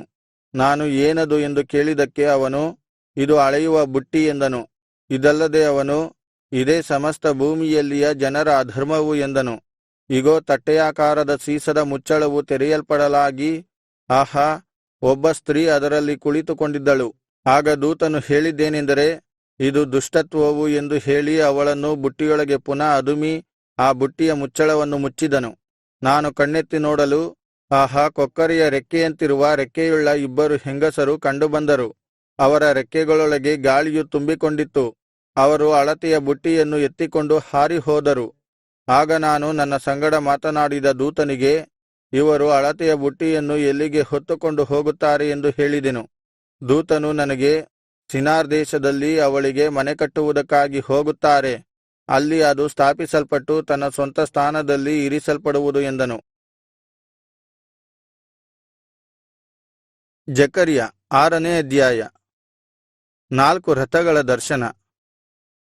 ನಂತರ ನಾನು ಕಣ್ಣೆತ್ತಿ ನೋಡಲು, ಇಗೋ, 2 ಬೆಟ್ಟಗಳ ನಡುವೆಯಿಂದ ಬರುತ್ತಿರುವ 4 ರಥಗಳು ಕಾಣಿಸಿದವು. ಆ ಬೆಟ್ಟಗಳು ತಾಮ್ರದವುಗಳಾಗಿದ್ದವು. ಮೊದಲನೆಯ ರಥಕ್ಕೆ ಕೆಂಪು ಕುದುರೆಗಳು, 2ನೆಯ ರಥಕ್ಕೆ ಕಪ್ಪು ಕುದುರೆಗಳು, 3ನೆಯ ರಥಕ್ಕೆ ಬಿಳಿ ಕುದುರೆಗಳು, 4ನೆಯ ರಥಕ್ಕೆ ಮಚ್ಚೆಯ ಬಲವಾದ ಕುದುರೆಗಳು ಕಟ್ಟಿದ್ದವು. ಆಗ ನನ್ನ ಸಂಗಡ ಮಾತನಾಡಿದ ದೇವದೂತನಿಗೆ, ನನ್ನ ಸ್ವಾಮಿ, ಇದೇನು ಎಂದೆನು. ಆ ದೇವದೂತನು ನನಗೆ, ಇವು ಆಕಾಶದ 4 ಗಾಳಿಗಳು, ಭೂಲೋಕದ ಒಡೆಯನ ಸನ್ನಿಧಾನದಲ್ಲಿ ನಿಂತಿದ್ದು ಅಲ್ಲಿಂದ ಹೊರಟು ಬರುತ್ತಾ ಇವೆ ಎಂದು ಉತ್ತರ ಕೊಟ್ಟನು. ಅನಂತರ ಕಪ್ಪು ಕುದುರೆಗಳ ರಥ ಉತ್ತರ ದೇಶಕ್ಕೆ ಹೊರಟವು. ಬಿಳಿ ಕುದುರೆಗಳು ಅವುಗಳನ್ನು ಪಶ್ಚಿಮ ದೇಶಕ್ಕೆ ಹಿಂಬಾಲಿಸಿದವು. ಮಚ್ಚೆಯ ಕುದುರೆಗಳ ರಥ ದಕ್ಷಿಣ ದೇಶಕ್ಕೆ ಹೋದವು. ಕೆಂಪು ಕುದುರೆಗಳು ಬಂದು ಲೋಕದಲ್ಲಿ ಸಂಚರಿಸುವುದಕ್ಕೆ ಹೊರಡಬೇಕೆಂದು ತ್ವರೆಪಟ್ಟವು. ಆಗ ಅವನು, ಹೊರಡಿರಿ, ಲೋಕದಲ್ಲಿ ಸಂಚರಿಸಿರಿ ಎಂದು ಅಪ್ಪಣೆ ಮಾಡಲು ಅವು ಲೋಕದಲ್ಲಿ ಸಂಚರಿಸಿದವು. ಆಮೇಲೆ ಅವನು ನನಗೆ, ಆಹಾ, ಉತ್ತರ ದೇಶಕ್ಕೆ ಹೋದವುಗಳು ಅಲ್ಲಿ ನನ್ನ ಕೋಪವನ್ನು ಶಾಂತಿಗೊಳಿಸುವೆ ಎಂದು ಕೂಗಿ ಹೇಳಿದನು. ಯೆಹೋಶುವನಿಗೆ ಕಿರೀಟಧಾರಣೆ. ಯೆಹೋವನು ಈ ವಾಕ್ಯವನ್ನು ನನಗೆ ದಯಪಾಲಿಸಿದನು. ಇನ್ನು ಸೆರೆಯಲ್ಲಿರುವವರೊಳಗೆ ಸೇರಿದವರಾದ ಹೆಲ್ದಾಯ, ತೋಬೀಯ ಮತ್ತು ಯೆದಾಯ ಎಂಬುವರ ಕೈಯಿಂದ ಬೆಳ್ಳಿ ಬಂಗಾರಗಳನ್ನು ತೆಗೆದುಕೋ. ಈ ದಿನವೇ ನೀನು ಹೋಗಿ ಬಾಬೆಲಿನಿಂದ ಬಂದು ಇವರು ಇಳಿದುಕೊಂಡಿರುವ ಚೆಫನ್ಯನ ಮಗನಾದ ಯೋಷೀಯನ ಮನೆಗೆ ಹೋಗಿ ಇವರಿಂದ ಬೆಳ್ಳಿ ಬಂಗಾರವನ್ನು ತೆಗೆದುಕೊಂಡು ಕಿರೀಟವನ್ನು ಮಾಡಿ ಯೆಹೋಚಾದಾಕನ ಮಗನೂ ಹಾಗೂ ಮಹಾಯಾಜಕನೂ ಆದ ಯೆಹೋಶುವನ ತಲೆಯ ಮೇಲೆ ಇಟ್ಟು ಅವನಿಗೆ ಹೀಗೆ ಹೇಳು, ಸೇನಾಧೀಶ್ವರ ಯೆಹೋವನು ಇಂತೆನ್ನುತ್ತಾನೆ, ಇಗೋ, ಮೊಳಿಕೆ ಎಂಬ ಪುರುಷನು, ಅವನು ಇದ್ದಲ್ಲಿಯೇ ವೃದ್ಧಿಯಾಗಿ ಯೆಹೋವನ ಆಲಯವನ್ನು ಕಟ್ಟಿಸುವನು. ಹೌದು, ಅವನೇ ಯೆಹೋವನ ಆಲಯವನ್ನು ಕಟ್ಟಿಸಿ ರಾಜವೈಭವವನ್ನು ಹೊಂದಿಕೊಂಡು ತನ್ನ ಸಿಂಹಾಸನದಲ್ಲಿ ಆಸೀನನಾಗಿ ಆಳುವನು. ಮತ್ತು ಯಾಜಕರು ತನ್ನ ಸಿಂಹಾಸನದಲ್ಲಿ ಕುಳಿತಿರುವರು, ಅವರಿಬ್ಬರೂ ಸಮ್ಮತಿ ಸಮಾಧಾನದಿಂದ ಇರುವರು. ಆ ಕಿರೀಟವು ಹೇಲೆಮ್, ತೋಬೀಯ, ಯೆದಾಯ, ಚೆಫನ್ಯನ ಮಗನಾದ ಯೋಷೀಯ ಇವರ ಜ್ಞಾಪಕಾರ್ಥವಾಗಿ ಯೆಹೋವನ ಆಲಯದಲ್ಲಿ ಇಡಲಾಗಿದೆ. ದೂರದಲ್ಲಿರುವವರು ಬಂದು ಯೆಹೋವನ ಆಲಯವನ್ನು ಕಟ್ಟುವುದಕ್ಕೆ ಕೈಹಾಕುವರು. ಆಗ ನನ್ನನ್ನು ನಿಮ್ಮ ಬಳಿಗೆ ಕಳುಹಿಸಿದಾತನು ಸೇನಾಧೀಶ್ವರನಾದ ಯೆಹೋವನೇ ಎಂದು ನಿಮಗೆ ದೃಢವಾಗುವುದು. ನೀವು ನಿಮ್ಮ ದೇವರಾದ ಯೆಹೋವನ ಮಾತನ್ನು ಮನಃಪೂರ್ವಕವಾಗಿ ಕೇಳಿದರೆ ಇದೆಲ್ಲಾ ನೆರವೇರುವುದು. ಜಕರ್ಯ 7ನೇ ಅಧ್ಯಾಯ. ಕಪಟ ಉಪವಾಸ ಸರಿಯಲ್ಲ. ಅರಸನಾದ ದಾರ್ಯಾವೆಷನ ಆಳ್ವಿಕೆಯ 4ನೆಯ ವರ್ಷದ ಕಿಸ್ಲೇವ್ ಎಂಬ 9ನೆಯ ತಿಂಗಳಿನ 4ನೆಯ ದಿನದಲ್ಲಿ ಯೆಹೋವನು ಜಕರ್ಯನಿಗೆ ಒಂದು ವಾಕ್ಯವನ್ನು ದಯಪಾಲಿಸಿದನು. ಅಷ್ಟರೊಳಗೆ ಬೇತೇಲಿನವರು ಸರೆಚರನನ್ನೂ ರೆಗೆಮ್ ಮೆಲೆಕನನ್ನೂ ಅವನ ಪರಿಜನರನ್ನೂ ಯೆಹೋವನ ಪ್ರಸನ್ನತೆಯ ಪ್ರಾರ್ಥನೆಗಾಗಿ ಕಳುಹಿಸಿದ್ದರು. ಆಗ ನಾವು ಬಹು ವರ್ಷಗಳಿಂದ ಮಾಡಿಕೊಂಡು ಬಂದಂತೆ ಮುಂದೆಯೂ 5ನೆಯ ತಿಂಗಳಿನಲ್ಲಿ ಉಪವಾಸ ಮಾಡಿ ಅಳಬೇಕೋ ಎಂದು ಪ್ರವಾದಿಗಳ ಮತ್ತು ಸೇನಾಧೀಶ್ವರನಾದ ಯೆಹೋವನ ಆಲಯದ ಯಾಜಕರ ಹತ್ತಿರ ವಿಚಾರಿಸಿಕೊಂಡು ಬನ್ನಿರಿ ಎಂಬುದಾಗಿ ಅವರಿಗೆ ಅಪ್ಪಣೆಕೊಟ್ಟು ಕಳುಹಿಸಿದರು. ಹೀಗಿರಲು ಸೇನಾಧೀಶ್ವರ ಯೆಹೋವನು ಈ ವಾಕ್ಯವನ್ನು ನನಗೆ ದಯಪಾಲಿಸಿದನು. ನೀನು ಯಾಜಕರಿಗೂ ದೇಶದ ಸಕಲ ಜನರಿಗೂ ಹೀಗೆ ನುಡಿ, ನೀವು ಈ 70 ವರ್ಷಗಳಿಂದಲೂ 5ನೆಯ ಮತ್ತು 7ನೆಯ ತಿಂಗಳುಗಳಲ್ಲಿ ಉಪವಾಸ ಮಾಡಿ ಗೋಳಾಡುತ್ತಿದ್ದಾಗ ಆ ನಿಮ್ಮ ಉಪವಾಸವು ನನಗಾಗಿಯೇ ಮಾಡಿದ್ದೋ? ನೀವು ಭೋಜನ ಮಾಡುವಾಗಲೂ ಪಾನ ಮಾಡುವಾಗಲೂ ಆ ನಿಮ್ಮ ಭೋಜನಗಳು ನಿಮ್ಮವುಗಳಾಗಿಯೇ ಇರುವುದಲ್ಲವೇ? ಯೆರೂಸಲೇಮು ಸುತ್ತಣ ಪಟ್ಟಣಗಳ ಸಮೇತ ಜನಭರಿತವಾಗಿಯೂ ನೆಮ್ಮದಿಯಾಗಿಯೂ ಇದ್ದು, ದಕ್ಷಿಣ ಪ್ರಾಂತ್ಯದಲ್ಲಿಯೂ ಪೂರ್ವದ ಇಳಕಲಿನ ಪ್ರದೇಶದಲ್ಲಿಯೂ ಜನರು ತುಂಬಿದ್ದಾಗ ಆ ಪೂರ್ವಕಾಲದ ಪ್ರವಾದಿಗಳ ಮೂಲಕ ಯೆಹೋವನು ಪ್ರಕಟಿಸಿದ ಮಾತುಗಳನ್ನು ನೀವು ಕೇಳಿಲ್ಲವೇ? ಇಸ್ರಾಯೇಲಿನ ದುರ್ಗತಿ. ಅಲ್ಲದೆ ಯೆಹೋವನು ಜಕರ್ಯನಿಗೆ ಈ ವಾಕ್ಯವನ್ನು ದಯಪಾಲಿಸಿ, ಸೇನಾಧೀಶ್ವರ ಯೆಹೋವನು ಇಂತೆನ್ನುತ್ತಾನೆ, ನಿಷ್ಠೆಯಿಂದ ನ್ಯಾಯ ತೀರಿಸಿರಿ, ಒಬ್ಬರಿಗೊಬ್ಬರು ಪ್ರೀತಿ ಕರುಣೆಗಳನ್ನು ತೋರಿಸಿರಿ. ವಿಧವೆ, ಅನಾಥ, ವಿದೇಶಿ, ದರಿದ್ರರಿಗೂ ಅನ್ಯಾಯ ಮಾಡಬೇಡಿರಿ. ನಿಮ್ಮಲ್ಲಿ ಯಾವನೂ ತನ್ನ ಸಹೋದರನಿಗೆ ಕೇಡನ್ನು ಬಗೆಯದಿರಲಿ. ನಿಮ್ಮ ಪೂರ್ವಿಕರಾದರೋ ಗಮನಿಸದೆ ಹೆಗಲು ಕೊಡದೆ ಹೋದರು, ಕೇಳಬಾರದೆಂದು ಕಿವಿ ಮಂದಮಾಡಿಕೊಂಡರು.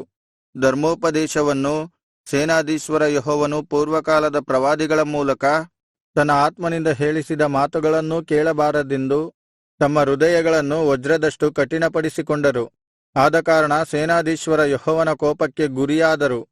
ಆಗ ಸೇನಾಧೀಶ್ವರ ಯೆಹೋವನು ಇಂತೆಂದನು, ನಾನು ಕೂಗಿದರೂ ಅವರು ಹೇಗೆ ಕೇಳಲಿಲ್ಲವೋ ಹಾಗೆ ಅವರು ಕೂಗಿದರೂ ನಾನು ಕೇಳುವುದಿಲ್ಲ. ಅವರು ನೋಡದ ಎಲ್ಲಾ ಜನಾಂಗಗಳ ಮಧ್ಯಕ್ಕೆ ಅವರನ್ನು ತೂರಿಬಿಡುವೆನು. ಯೆಹೋವನ ಈ ಮಾತಿನಂತೆ ಅವರು ಚದರಿದ ಮೇಲೆ ದೇಶವು ಹಾಳಾಯಿತು. ಅದರಲ್ಲಿ ಯಾರೂ ಹೋಗುತ್ತಿರಲಿಲ್ಲ, ಬರುತ್ತಿರಲಿಲ್ಲ. ಆ ರಮ್ಯ ದೇಶವನ್ನು ಹಾಳು ಮಾಡಿದರು. ಜಕರ್ಯ 8ನೇ ಅಧ್ಯಾಯ. ಯೆರೂಸಲೇಮಿಗೆ ಆಶೀರ್ವಾದದ ವಾಗ್ದಾನ. ಸೇನಾಧೀಶ್ವರ ಯೆಹೋವನು ಈ ವಾಕ್ಯವನ್ನು ನನಗೆ ದಯಪಾಲಿಸಿದನು.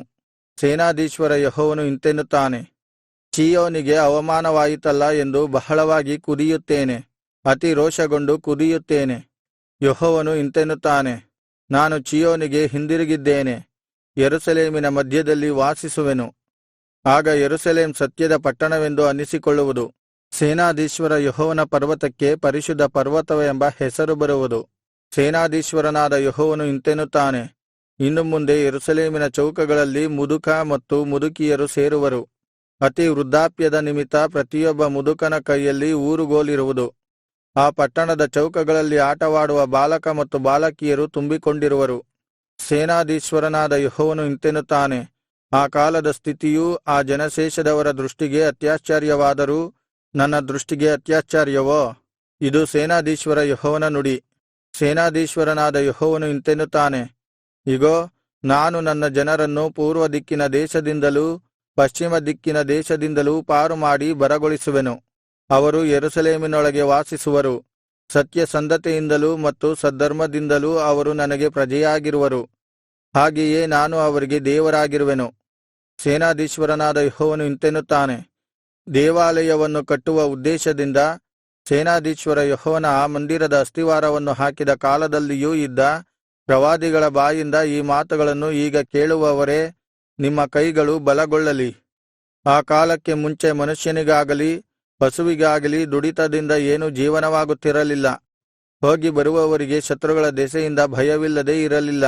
ಒಬ್ಬರನ್ನೊಬ್ಬರು ಎದುರಿಸುವಂತೆ ಎಲ್ಲರನ್ನೂ ಪ್ರೇರೇಪಿಸುತ್ತಿದ್ದರು. ಇಂದಿನಿಂದಲೋ ಈ ಜನಶೇಷದವರ ವಿಷಯದಲ್ಲಿ ನಾನು ಪೂರ್ವಕಾಲದಲ್ಲಿ ಇದ್ದಂತೆ ಇರುವುದಿಲ್ಲ.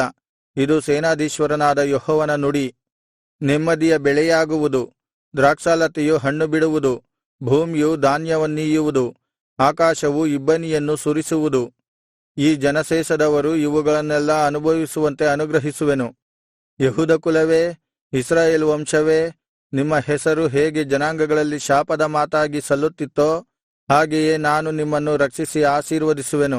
ಹೆದರಬೇಡಿರಿ, ನಿಮ್ಮ ಕೈಗಳು ಬಲಗೊಳ್ಳಲಿ. ಸೇನಾಧೀಶ್ವರನಾದ ಯೆಹೋವನು ಇಂತೆನ್ನುತ್ತಾನೆ, ನಿಮ್ಮ ಪೂರ್ವಿಕರು ನನಗೆ ಸಿಟ್ಟೆಬ್ಬಿಸಿದಾಗ ನಿಮಗೆ ಕೇಡು ಮಾಡಬೇಕೆಂದು ನಾನು ಕರುಣೆಯಿಲ್ಲದೆ ಸಂಕಲ್ಪಿಸಿದಂತೆ ಈ ಕಾಲದಲ್ಲಿಯೂ ಯೆರೂಸಲೇಮಿಗೂ ಯೆಹೂದ ಕುಲಕ್ಕೂ ಮೇಲು ಮಾಡಬೇಕೆಂದು ಹೊಸ ಸಂಕಲ್ಪ ಮಾಡಿಕೊಂಡಿದ್ದೇನೆ. ಹೆದರಬೇಡಿರಿ, ಇದು ಸೇನಾಧೀಶ್ವರನಾದ ಯೆಹೋವನ ನುಡಿ. ನೀವು ಮಾಡಬೇಕಾದ ಕಾರ್ಯಗಳು ಇವೇ. ಪ್ರತಿಯೊಬ್ಬನೂ ತನ್ನ ನೆರೆಯವನ ಸಂಗಡ ನಿಜವನ್ನೇ ಆಡಲಿ. ನಿಮ್ಮ ಚಾವಡಿಗಳಲ್ಲಿ ಸತ್ಯವನ್ನೂ ಸಮಾಧಾನವನ್ನೂ ನ್ಯಾಯವನ್ನೂ ಸ್ಥಾಪಿಸಿರಿ. ನಿಮ್ಮಲ್ಲಿ ಯಾವನೂ ತನ್ನ ಹೃದಯದಲ್ಲಿ ನೆರೆಯವನಿಗೆ ಕೇಡನ್ನು ಬಗೆಯದಿರಲಿ. ಸುಳ್ಳು ಸಾಕ್ಷಿಗೆ ಎಂದೂ ಸಂತೋಷಪಡಬೇಡಿರಿ. ನಾನು ಇವುಗಳನ್ನೆಲ್ಲಾ ದ್ವೇಷಿಸುವವನಾಗಿದ್ದೇನೆ. ಇದು ಯೆಹೋವನ ನುಡಿ. ಸೇನಾಧೀಶ್ವರ ಯೆಹೋವನು ಈ ವಾಕ್ಯವನ್ನು ನನಗೆ ದಯಪಾಲಿಸಿದನು. ಸೇನಾಧೀಶ್ವರನಾದ ಯೆಹೋವನು ಇಂತೆನ್ನುತ್ತಾನೆ, 4ನೆಯ ತಿಂಗಳಿನ ಉಪವಾಸ, 5ನೆಯ ತಿಂಗಳಿನ ಉಪವಾಸ, 7ನೆಯ ತಿಂಗಳಿನ ಉಪವಾಸ, 10ನೆಯ ತಿಂಗಳಿನ ಉಪವಾಸ ಇವು ಯೆಹೂದ ವಂಶಕ್ಕೆ ವಿಶೇಷವಾದ ಹಬ್ಬಗಳಾಗಿ ಹರ್ಷೋಲ್ಲಾಸಗಳನ್ನು ಉಂಟುಮಾಡುವವು. ಹೀಗಿರಲು ಸತ್ಯವನ್ನೂ ಸಮಾಧಾನವನ್ನೂ ಪ್ರೀತಿಸಿರಿ. ಸೇನಾಧೀಶ್ವರನಾದ ಯೆಹೋವನು ಇಂತೆನ್ನುತ್ತಾನೆ, ಇನ್ನು ಮುಂದೆ ಜನಾಂಗಗಳೂ ದೊಡ್ಡ ಪಟ್ಟಣಗಳ ನಿವಾಸಿಗಳೂ ಬರುವರು. ಒಂದು ಊರಿನವರು ಇನ್ನೊಂದು ಊರಿಗೆ ಹೋಗಿ ಯೆಹೋವನ ಪ್ರಸನ್ನತೆಯನ್ನು ಬೇಡುವುದಕ್ಕೂ ಸೇನಾಧೀಶ್ವರ ಯೆಹೋವನನ್ನು ಆಶ್ರಯಿಸುವುದಕ್ಕೂ ಹೋಗೋಣ ಬನ್ನಿರಿ, ನಾವು ಹೋಗುತ್ತೇವೆ ಎಂದು ಹೇಳುವರು. ಹೀಗೆ ಬಹು ದೇಶಗಳವರೂ ಬಲವಾದ ಜನಾಂಗಗಳವರು ಯೆರೂಸಲೇಮಿನಲ್ಲಿ ಸೇನಾಧೀಶ್ವರ ಯೆಹೋವನನ್ನು ಆಶ್ರಯಿಸುವುದಕ್ಕೂ ಯೆಹೋವನ ಪ್ರಸನ್ನತೆಯನ್ನು ಬೇಡುವುದಕ್ಕೂ ಬರುವರು. ಸೇನಾಧೀಶ್ವರನಾದ ಯೆಹೋವನು ಇಂತೆನ್ನುತ್ತಾನೆ, ಆ ಕಾಲದಲ್ಲಿ ಜನಾಂಗಗಳ ವಿವಿಧ ಭಾಷೆಗಳವರಾದ 10 ಜನರು ಯೆಹೂದ್ಯನೊಬ್ಬನ ಸೆರಗನ್ನು ಹಿಡಿದುಕೊಂಡು, ನಾವು ನಿಮ್ಮೊಂದಿಗೆ ಬರುವೆವು, ಏಕೆಂದರೆ ದೇವರು ನಿಮ್ಮ ಸಂಗಡ ಇದ್ದಾನೆಂಬ ಸುದ್ದಿಯು ನಮ್ಮ ಕಿವಿಗೆ ಬಿದ್ದಿದೆ ಎಂದು ಹೇಳುವರು. ಜೆಕರ್ಯ 9ನೇ ಅಧ್ಯಾಯ. ಯೆರೂಸಲೇಮಿನ ಶತ್ರು ಜನಾಂಗಗಳಿಗೆ ಉಂಟಾಗುವ ದಂಡನೆ. ಯೆಹೋವನು ನುಡಿದ ದೈವೋಕ್ತಿಯು ಹದ್ರಾಕ್ ದೇಶದ ಮೇಲೆ ಬಿದ್ದಿದೆ. ದಮಸ್ಕವೇ ಅದಕ್ಕೆ ಈಡು. ಯೆಹೋವನು ನರವಂಶದ ಮೇಲೆ ಕಣ್ಣಿಟ್ಟಿದ್ದಾನೆ. ಹೌದು, ಇಸ್ರಾಯೇಲಿನ ಸಕಲ ಕುಲಗಳಲ್ಲಿಯೂ ದಮಸ್ಕದ ಪಕ್ಕದಲ್ಲಿ ಹಮಾತಿನಲ್ಲಿಯೂ ಬಹಳ ಜಾಣರು ಎಂದು ಕೊಚ್ಚಿಕೊಂಡಿರುವ ತೂರ್, ಚೀದೋನ್ ಪಟ್ಟಣಗಳಲ್ಲಿಯೂ ಕಣ್ಣಿಟ್ಟಿದ್ದಾನೆ. ತೂರ್ ಪಟ್ಟಣವು ಕೋಟೆಯನ್ನು ಕಟ್ಟಿಕೊಂಡು ಬೆಳ್ಳಿಯನ್ನು ಧೂಳಿನಂತೆಯೂ ಬಂಗಾರವನ್ನು ಬೀದಿಯ ಬದಿಯ ಕಸದ ರಾಶಿಯಂತೆ ಮಾಡಿಕೊಂಡಿದೆ. ಆಹಾ, ಕರ್ತನು ಅದರ ಆಸ್ತಿಯನ್ನು ಆಕ್ರಮಿಸಿ ಪೌಳಿಗೋಡೆಯನ್ನು ಸಮುದ್ರದೊಳಗೆ ಹೊಡೆದು ಹಾಕುವನು. ಪಟ್ಟಣವು ಬೆಂಕಿಗೆ ತುತ್ತಾಗುವುದು. ಅಷ್ಕೆಲೋನು ಇದನ್ನು ನೋಡಿ ಹೆದರುವುದು. ಗಾಜವು ಸಹ ಅತಿ ಸಂಕಟಪಡುವುದು. ಎಕ್ರೋನು ನಿರೀಕ್ಷೆಗೆಟ್ಟು ಬಹು ವ್ಯಥೆಗೆ ಒಳಗಾಗುವುದು. ಗಾಜಕ್ಕೆ ರಾಜನೇ ಇಲ್ಲವಾಗುವನು. ಅಷ್ಕೆಲೋನು ನಿರ್ಜನವಾಗುವುದು. ಅಷ್ಡೋದಿನಲ್ಲಿ ಮಿಶ್ರಜಾತಿಯವರು ವಾಸಮಾಡುವರು. ಹೀಗೆ ಫಿಲಿಷ್ಟಿಯದ ಗರ್ವವನ್ನು ಭಂಗಪಡಿಸುವೆನು. ಅವರು ಸವಿಯುವ ರಕ್ತವನ್ನು ಬಾಯೊಳಗಿಂದ ತೆಗೆದುಬಿಡುವೆನು. ಅವರು ಕಚ್ಚುವ ಅಸಹ್ಯ ಪದಾರ್ಥಗಳನ್ನು ಹಲ್ಲುಗಳ ಮಧ್ಯದಿಂದ ಕಿತ್ತುಹಾಕುವೆನು. ಅವರು ಇಸ್ರಾಯೇಲಿನ ದೇವರಿಗೆ ಮೀಸಲಾದ ಜನರಾಗಿ ಉಳಿಯುವರು. ಯೆಹೂದದಲ್ಲಿ ಕುಲಪಾಲಕನಂತಿರುವರು. ಎಕ್ರೋನಿನವರು ಯೆಬೂಸಿಯರ ಹಾಗಿರುವರು. ಯಾರೂ ಹಾದು ಹೋಗದಂತೆ ನನ್ನ ಆಲಯದ ಸುತ್ತಲೂ ಪಾಳೆಯನ್ನು ಹಾಕಿ ಕಾವಲಾಗಿರುವೆನು. ಇನ್ನು ಮುಂದೆ ಯಾವ ಬಾಧಕನೂ ನನ್ನ ಜನರ ಮೇಲೆ ದಾಳಿಮಾಡುವುದಿಲ್ಲ. ಏಕೆಂದರೆ ಈಗ ನಾನು ಕಣ್ಣಿಟ್ಟು ನೋಡುತ್ತಿದ್ದೇನೆ ಸಮಾಧಾನಪ್ರದ ರಾಜನ ಆಗಮನ. ಚೀಯೋನ್ ನಗರಿಯೇ, ಬಹು ಸಂತೋಷಪಡು. ಯೆರೂಸಲೇಮ್ ಪುರಿಯೇ, ಹರ್ಷಧ್ವನಿಗೈ. ನೋಡು, ನಿನ್ನ ಅರಸನು ನಿನ್ನ ಬಳಿಗೆ ಬರುತ್ತಾನೆ. ಆತನು ನ್ಯಾಯವಂತನೂ ರಕ್ಷಿಸುವಾತನೂ ಶಾಂತ ಗುಣವುಳ್ಳವನಾಗಿಯೂ ಕತ್ತೆಯನ್ನು, ಹೌದು, ಪ್ರಾಯದ ಕತ್ತೆಮರಿಯನ್ನು ಹತ್ತಿದವನಾಗಿಯೂ ಬರುತ್ತಾನೆ. ನಾನು ಎಫ್ರಾಯೀಮಿನ ರಥಬಲವನ್ನೂ ಯೆರೂಸಲೇಮಿನ ಅಶ್ವಬಲವನ್ನೂ ನಿಶ್ಶೇಷ ಮಾಡುವೆನು. ಯುದ್ಧದ ಬಿಲ್ಲು ಇಲ್ಲವಾಗುವುದು. ಆತನು ಕೊಡುವ ಅಪ್ಪಣೆಯು ಜನಾಂಗಗಳಿಗೆ ಸಮಾಧಾನಕರವಾಗಿರುವುದು. ಆತನ ಆಳ್ವಿಕೆಯು ಸಮುದ್ರದಿಂದ ಸಮುದ್ರದವರೆಗೂ, ಯೂಫ್ರೆಟಿಸ್ ನದಿಯಿಂದ ಭೂಮಿಯ ಕಟ್ಟಕಡೆಯವರೆಗೂ ಹರಡಿಕೊಂಡಿರುವುದು. ಇಸ್ರಾಯೇಲರು ಗ್ರೀಕರನ್ನು ಜಯಿಸುವುದು. ನನ್ನ ಜನರೇ, ನೀವು ಒಡಂಬಡಿಕೆ ಮಾಡಿಕೊಂಡಾಗ ಸುರಿಸಿದ ರಕ್ತವನ್ನು ನಾನು ಸ್ಮರಿಸಿ, ಸೆರೆಯಾಗಿರುವ ನಿನ್ನವರನ್ನು ನೀರಿಲ್ಲದ ಆ ಬಾವಿಯೊಳಗಿಂದ ಬರಮಾಡುವೆನು. ನಿರೀಕ್ಷೆ ಹೊಂದಿದ ಸೆರೆಯವರೇ, ನಿಮ್ಮ ದುರ್ಗಕ್ಕೆ ಹಿಂದಿರುಗಿರಿ. ನಿಮಗೆ ಎರಡರಷ್ಟು ಸುಖವನ್ನು ದಯಪಾಲಿಸುವೆನೆಂದು ಈಗಲೂ ಪ್ರಕಟಿಸುತ್ತೇನೆ. ಯೆಹೂದವೆಂಬ ಬಿಲ್ಲನ್ನು ಬೊಗ್ಗಿಸಿಕೊಂಡಿದ್ದೇನೆ, ಅದರಲ್ಲಿ ಎಫ್ರಾಯೀಮ್ ಎಂಬ ಬಾಣವನ್ನು ಹೂಡಿದ್ದೇನೆ. ಚೀಯೋನೇ, ನಾನು ನಿನ್ನ ಸಂತಾನವನ್ನು ಗ್ರೀಕ್ ಸಂತಾನಕ್ಕೆ ವಿರುದ್ಧವಾಗಿ ಎಬ್ಬಿಸಿ ನಿನ್ನನ್ನು ಶೂರನ ಕತ್ತಿಯನ್ನಾಗಿ ಮಾಡುವೆನು. ಯೆಹೋವನು ಸ್ವಜನರಿಗಾಗಿ ಅವರ ಮೇಲೆ ಕಾಣಿಸಿಕೊಳ್ಳುವನು. ಆತನ ಬಾಣವು ಸಿಡಿಲಿನಂತೆ ಹಾರುವುದು. ಕರ್ತನಾದ ಯೆಹೋವನು ತುತ್ತೂರಿಯನ್ನು ಊದಿ ದಕ್ಷಿಣ ಪ್ರಾಂತ್ಯದ ಬಿರುಗಾಳಿಗಳೊಡನೆ ನುಗ್ಗುವನು. ಸೇನಾಧೀಶ್ವರನಾದ ಯೆಹೋವನು ತನ್ನ ಜನರನ್ನು ಕಾಪಾಡುವನು. ಅವರು ಶತ್ರುಗಳನ್ನು ನುಂಗಿಬಿಡುವರು. ಕವಣೆಯ ಕಲ್ಲುಗಳನ್ನು ತೆಗೆದುಹಾಕುವರು. ರಕ್ತವನ್ನು ಕುಡಿದು ಅಮಲೇರಿದವರಾಗಿ ಭೋರ್ಗರೆಯುವರು. ಬೋಗುಣಿಗಳಂತೆಯೂ ಯಜ್ಞವೇದಿಯ ಮೂಲೆಗಳಂತೆ ರಕ್ತಪೂರ್ಣರಾಗಿರುವರು. ಆ ದಿನದಲ್ಲಿ ಅವರ ದೇವರಾದ ಯೆಹೋವನು ಅವರನ್ನು ತನ್ನ ಹಿಂಡಾಗಿರುವ ಜನರೆಂದು ರಕ್ಷಿಸುವನು. ಅವರು ಕಿರೀಟದಲ್ಲಿನ ರತ್ನಗಳಂತೆ ತಮ್ಮ ದೇಶದಲ್ಲಿ ಥಳಥಳಿಸುವರು. ಆಹಾ, ಅವರ ಸೌಖ್ಯವೆಷ್ಟು! ಅವರ ಸೌಂದರ್ಯವೆಷ್ಟು! ಧಾನ್ಯವು ಯುವಕರನ್ನು, ದ್ರಾಕ್ಷಾರಸವು ಯುವತಿಯರನ್ನು ಪುಷ್ಟಿಗೊಳಿಸುವುದು. ಜಕರ್ಯ 10ನೇ ಅಧ್ಯಾಯ. ಕಣಿಯವರಲ್ಲಿ ನಂಬಿಕೆಯಿಡಬಾರದು. ಮಳೆಯಾಗುವಂತೆ ಹಿಂಗಾರಿನಲ್ಲಿ ಯೆಹೋವನನ್ನು ಬೇಡಿಕೊಳ್ಳಿರಿ. ಯೆಹೋವನೇ ಮಿಂಚುಗಳನ್ನು ಉಂಟುಮಾಡುತ್ತಾನೆ. ಮನುಷ್ಯರಿಗೆ ಸಮೃದ್ಧಿಯಾದ ಮಳೆಯನ್ನು ದಯಪಾಲಿಸುತ್ತಾನೆ. ಎಲ್ಲರಿಗೂ ಹೊಲದ ಪೈರನ್ನು ಅನುಗ್ರಹಿಸುತ್ತಾನೆ. ವಿಗ್ರಹಗಳು ನುಡಿಯುವುದು ಸುಳ್ಳು. ಕಣಿಹೇಳುವವರು ದರ್ಶನವನ್ನು ಕಾಣುವುದು ಸುಳ್ಳು. ತಿಳಿಸುವ ಕನಸುಗಳು ಮೋಸವಾದವುಗಳು. ಹೇಳುವ ಸಮಾಧಾನವು ವ್ಯರ್ಥ. ಆದುದರಿಂದ ನನ್ನ ಜನರು ದಿಕ್ಕಾಪಾಲಾಗಿದ್ದಾರೆ. ಕುರುಬನು ಇಲ್ಲದ ಕಾರಣ ಬಾಧೆಗೆ ಒಳಗಾಗಿದ್ದಾರೆ. ಇಸ್ರಾಯೇಲಿನ ನೂತನ ಬಲ. ನನ್ನ ಕೋಪವು ಕುರುಬರ ಮೇಲೆ ಧಗಧಗಿಸುತ್ತದೆ. ನಾನು ಹೋತಗಳನ್ನು ದಂಡಿಸುವೆನು. ಸೇನಾಧೀಶ್ವರನಾದ ಯೆಹೋವನು ತನ್ನ ಮಂದೆಯಾದ ಯೆಹೂದ ವಂಶವನ್ನು ಪರಾಂಬರಿಸಿ ಘನವಾದ ಯುದ್ಧಾಶ್ವವನ್ನಾಗಿ ಮಾಡಿಕೊಳ್ಳುವನು. ಆ ವಂಶದಿಂದ ಮೂಲೆಗಲ್ಲು, ಆ ವಂಶದಿಂದ ಮೊಳೆ, ಆ ವಂಶದಿಂದ ಯುದ್ಧದ ಬಿಲ್ಲು, ಅಂತೂ ಆ ವಂಶದೊಳಗಿಂದ ಸಕಲ ಅಧಿಕಾರಿಗಳು ಉಂಟಾಗುವರು. ಇವರು ವೀರರಾಗಿ ರಣರಂಗದೊಳಗೆ ಶತ್ರುಗಳನ್ನು ಬೀದಿಗಳ ಕೆಸರಿನಲ್ಲಿ ತುಳಿದು ಬಿಡುವರು. ಯೆಹೋವನು ನಮ್ಮ ಸಂಗಡ ಇದ್ದಾನೆಂದು ಯುದ್ಧಮಾಡುವರು. ಎದುರಿಸುವ ಸವಾರರು ಭಂಗಪಡುವರು. ನಾನು ಯೆಹೂದ ವಂಶವನ್ನು ಬಲಗೊಳಿಸಿ ಯೋಸೇಫನ ವಂಶವನ್ನು ಉದ್ಧರಿಸುವೆನು. ನನ್ನ ಕನಿಕರವು ಅವರ ಮೇಲೆ ಇರುವುದರಿಂದ ಅವರನ್ನು ಹಿಂದಕ್ಕೆ ಬರಮಾಡುವೆನು. ಆಗ ನಾನು ಅವರನ್ನು ತಳ್ಳಿಬಿಟ್ಟಿದ್ದು ಇಲ್ಲದಂತಾಗುವುದು. ನಾನು ಅವರ ದೇವರಾದ ಯೆಹೋವನಾಗಿದ್ದೇನಲ್ಲಾ. ಅವರ ಮೊರೆಯನ್ನು ಲಾಲಿಸಿ ಸದುತ್ತರವನ್ನು ನೀಡುವೆನು. ಚದರಿದವರ ಹಿಂದಿರುಗುವಿಕೆ. ಎಫ್ರಾಯೀಮ್ಯರು ಶೂರರಂತಿರುವರು.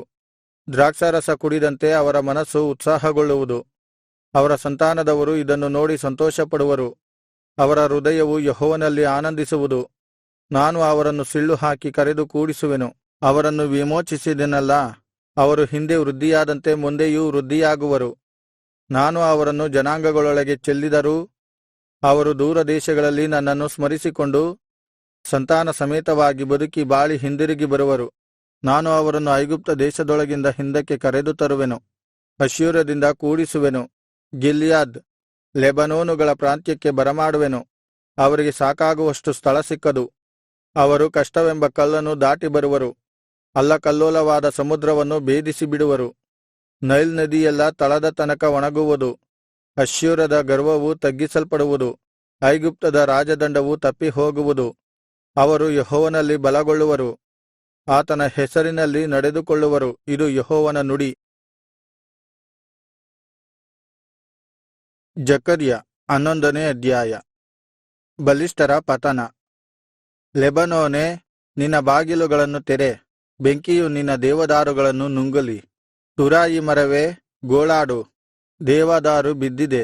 ಶ್ರೇಷ್ಠ ವೃಕ್ಷಗಳು ನಾಶವಾಗಿವೆ. ಬಾಷಾನಿನ ಅಲ್ಲೋನ್ ಮರಗಳೇ, ಕಿರಿಚಿರಿ. ನುಗ್ಗಲಾಗದ ದಟ್ಟವಾದ ವನವು ಉರುಳಿದೆ. ಆಹಾ, ಕುರುಬರು ಗೋಳಾಡುತ್ತಾರೆ. ಅವರ ಅತಿಶಯದ ಕಾವಲು ಹಾಳಾಗಿದೆ. ಇಗೋ, ಪ್ರಾಯದ ಸಿಂಹಗಳು ಗರ್ಜಿಸುತ್ತವೆ. ಯೊರ್ದನಿನ ದಟ್ಟ ಅಡವಿಯು ಹಾಳಾಗಿದೆ. ಒಳ್ಳೆಯ ಕುರುಬನಿಗಾಗುವ ತಿರಸ್ಕಾರ. ನನ್ನ ದೇವರಾದ ಯೆಹೋವನು ಹೀಗೆ ಅಪ್ಪಣೆಕೊಟ್ಟನು. ಕೊಯ್ಗುರಿಗಳ ಮಂದೆಯನ್ನು ಕಾಯಿ. ಕೊಂಡುಕೊಳ್ಳುವವರು ಅವುಗಳನ್ನು ಕೊಯ್ದರೂ ದೋಷಿಗಳೆಂದು ಎಣಿಸುವುದಿಲ್ಲ. ಮಾರುವವರು ಯೆಹೋವನಿಗೆ ಸ್ತೋತ್ರವಾಗಲಿ, ಧನವಂತರಾದೆವು ಅಂದುಕೊಳ್ಳುವರು. ಆ ಮಂದೆಯ ಕುರುಬರಾದರೂ ಅವುಗಳನ್ನು ಕರುಣಿಸುವುದಿಲ್ಲ. ಯೆಹೋವನು ಇಂತೆನ್ನುತ್ತಾನೆ, ನಾನು ಲೋಕ ನಿವಾಸಿಗಳನ್ನು ಇನ್ನು ಕರುಣಿಸೆನು. ಇಗೋ, ಪ್ರತಿಯೊಬ್ಬನನ್ನು ಅವನವನ ನೆರೆಯವನ ಕೈಗೂ ಅರಸನ ಕೈಗೂ ಒಪ್ಪಿಸುವೆನು. ಆ ಬಲಿಷ್ಠರು ಲೋಕವನ್ನು ಪುಡಿಪುಡಿ ಮಾಡುವರು. ಅವರ ಕೈಗೆ ಸಿಕ್ಕಿದವರನ್ನು ಉದ್ಧರಿಸುವೆನು.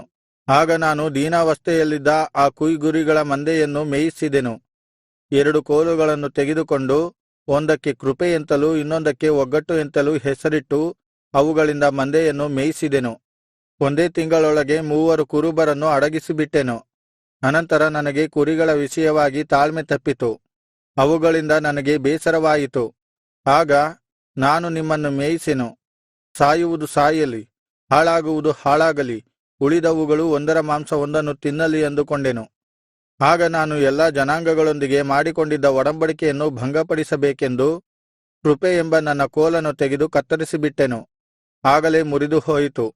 ಇದರಿಂದ ಆ ದಿನವಾದ ಮಂದೆಯಲ್ಲಿ ನನ್ನನ್ನು ಲಕ್ಷಿಸುತ್ತಿದ್ದ ಕುರಿಗಳು ಇದು ಯೆಹೋವನ ನುಡಿ ಎಂದು ತಿಳಿದುಕೊಂಡವು. ಅನಂತರ ನಾನು, ನಿಮಗೆ ಸರಿಯಾಗಿ ತೋರಿದರೆ ನನಗೆ ಸಂಬಳವನ್ನು ಕೊಡಿರಿ, ಇಲ್ಲವಾದರೆ ಬಿಡಿರಿ ಅನ್ನಲು ಅವರು 30 ತೊಲೆ ಬೆಳ್ಳಿಯನ್ನು ತೂಗಿ ನನ್ನ ಸಂಬಳಕ್ಕಾಗಿ ಕೊಟ್ಟರು.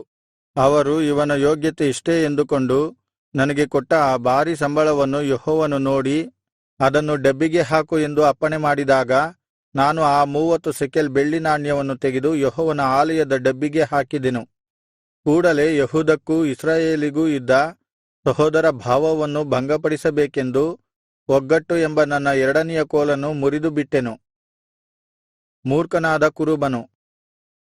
ಆಮೇಲೆ ಯೆಹೋವನು ನನಗೆ ಹೀಗೆ ಅಪ್ಪಣೆ ಮಾಡಿದನು, ನೀನು ಮತ್ತೊಮ್ಮೆ ತಕ್ಕ ಸಲಕರಣೆಗಳನ್ನು ತೆಗೆದುಕೊಂಡು ಮೂರ್ಖ ಕುರುಬನಂತೆ ನಟಿಸು. ಇಗೋ, ದೇಶದಲ್ಲಿ ನಾನು ಒಬ್ಬ ಕುರುಬನನ್ನು ನೇಮಿಸುವೆನು. ಅವನು ಹಾಳಾಗುತ್ತಿರುವ ಕುರಿಗಳನ್ನು ನೋಡಿಕೊಳ್ಳನು, ಚದುರಿದವುಗಳನ್ನು ಹುಡುಕನು, ಊನವಾದವುಗಳನ್ನು ಗುಣಪಡಿಸನು, ನೆಟ್ಟಗಿರುವವುಗಳನ್ನು ಸಾಕನು, ಕೊಬ್ಬಿದವುಗಳ ಮಾಂಸವನ್ನು ತಿನ್ನುವನು, ಕುರಿಗಳ ಗೊರಸುಗಳನ್ನು ಚೂರುಚೂರು ಮಾಡುವನು. ಮಂದೆಯನ್ನು ಕಾಯದೆ ಬಿಟ್ಟುಬಿಟ್ಟ ಕುರುಬನ ಗತಿಯನ್ನು ಏನು ಹೇಳಲಿ? ಖಡ್ಗವು ಅವನ ತೋಳಿಗೂ ಬಲಗಣ್ಣಿಗೂ ತಾಗುವುದು. ಅವನ ತೋಳು ತೀರಾ ಒಣಗಿ ಹೋಗುವುದು, ಅವನ ಬಲಗಣ್ಣು ಪೂರಾ ಮೊಬ್ಬಾಗುವುದು. ಜಕರ್ಯ 12ನೇ ಅಧ್ಯಾಯ. ಯೆರೂಸಲೇಮಿನ ಬಿಡುಗಡೆ. ಇಸ್ರಾಯೇಲಿನ ವಿಷಯವಾಗಿ ಯೆಹೋವನು ನುಡಿದ ದೈವೋಕ್ತಿ.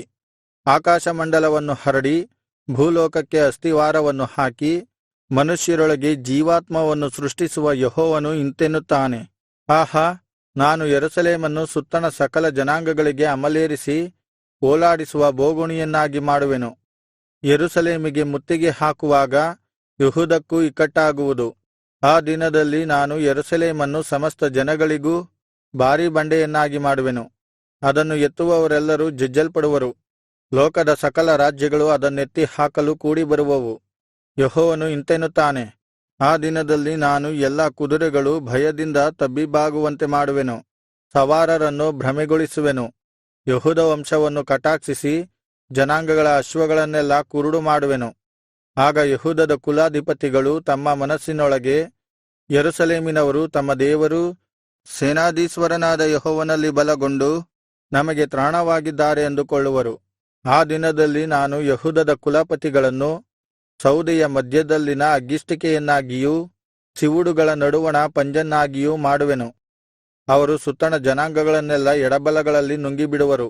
ಯೆರೂಸಲೇಮಿನವರು ತಮ್ಮ ಸ್ಥಳವಾದ ಯೆರೂಸಲೇಮಿನಲ್ಲೇ ಇನ್ನೂ ವಾಸಿಸುವರು. ದಾವೀದ ವಂಶದವರ ಮಹಿಮೆಯೂ ಯೆರೂಸಲೇಮಿನವರ ಮಹಿಮೆಯೂ ಯೆಹೂದದ ಮಹಿಮೆಯನ್ನು ಮೀರದಂತೆ ಯೆಹೋವನು ಯೆಹೂದದ ಪಾಳೆಯಗಳಿಗೆ ಮೊದಲು ಜಯವನ್ನುಂಟು ಮಾಡುವನು.